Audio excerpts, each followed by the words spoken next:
बड़ी दौड़ धूप के बाद वो ऑफिस पहुंच गया। आज उसका इंटरव्यू था।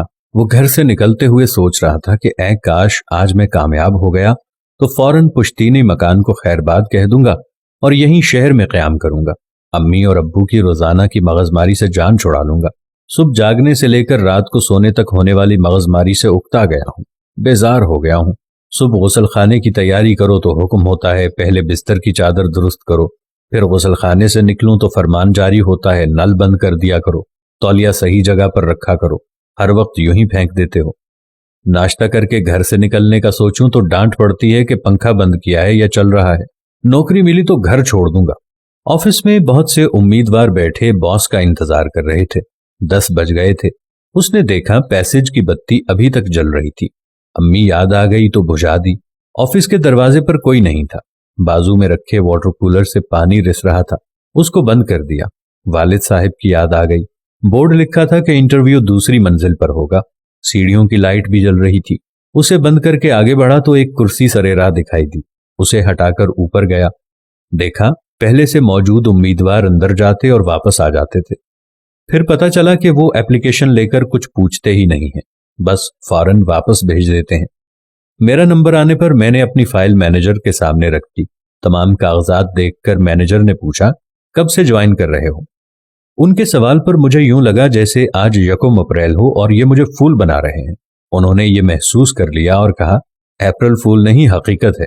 आज के इंटरव्यू में किसी से कुछ नहीं पूछा जा रहा है, सिर्फ सीसीटीवी में उम्मीदवार का बर्ताव देखा जा रहा है। सब उम्मीदवार आए मगर किसी ने नल या लाइट बंद नहीं की सिवाय तुम्हारे। मुबारकबाद के मुस्तहिक हैं तुम्हारे वालिदैन, जिन्होंने तुम्हें तमीज और तहजीब सिखाई है।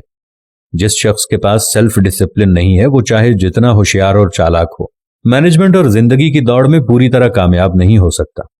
ये सब हो जाने के बाद मैंने पूरी तरह तय कर लिया कि घर पहुंचते ही अम्मी और अब्बू से माफी मांगूंगा और उन्हें बताऊंगा कि छोटी छोटी बातों पर रोकने और टोकने की बातों ने मुझे जो सबक पढ़ाया है उनके मद्दे मुकाबिल मेरी डिग्री की कोई अहमियत नहीं। जिंदगी के सफर में तालीम ही नहीं, तहजीब का अपना मकाम है। आज वो लोग जो अपने माँ बाप से नाला नजर आते हैं कि उन्होंने हमें फलां बात से क्यों डांटा, उन्होंने हमें फलां बात से क्यों रोका, तो जिंदगी की प्रैक्टिकल लाइफ में जैसे ही वो पहुंचते हैं तो उनको वो माँ बाप की दी हुई तरबियत याद आती है।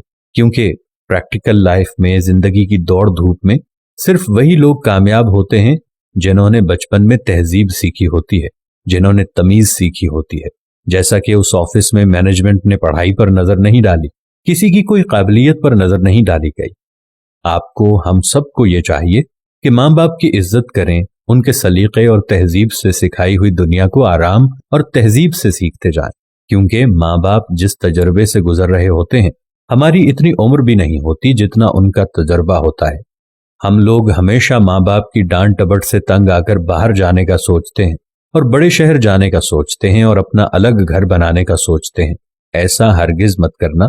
कामयाबी उनके अदब के साथ जुड़ी होती है। दोस्तों, हम में से अक्सर दोस्त ये गलती कर बैठते हैं, जैसे ही कुछ हालात बेहतर हो जाएं या शहर में एडजस्ट होने का मौका मिले तो सबसे पहले अपने आबाई घर, फिर अपने वालिदैन को छोड़कर शहरों में बसने की कोशिश करते हैं। अगर शहरों की तरफ जाना लाजमी भी हो तो फिर भी अपने वालिदैन को साथ लेकर जाएं।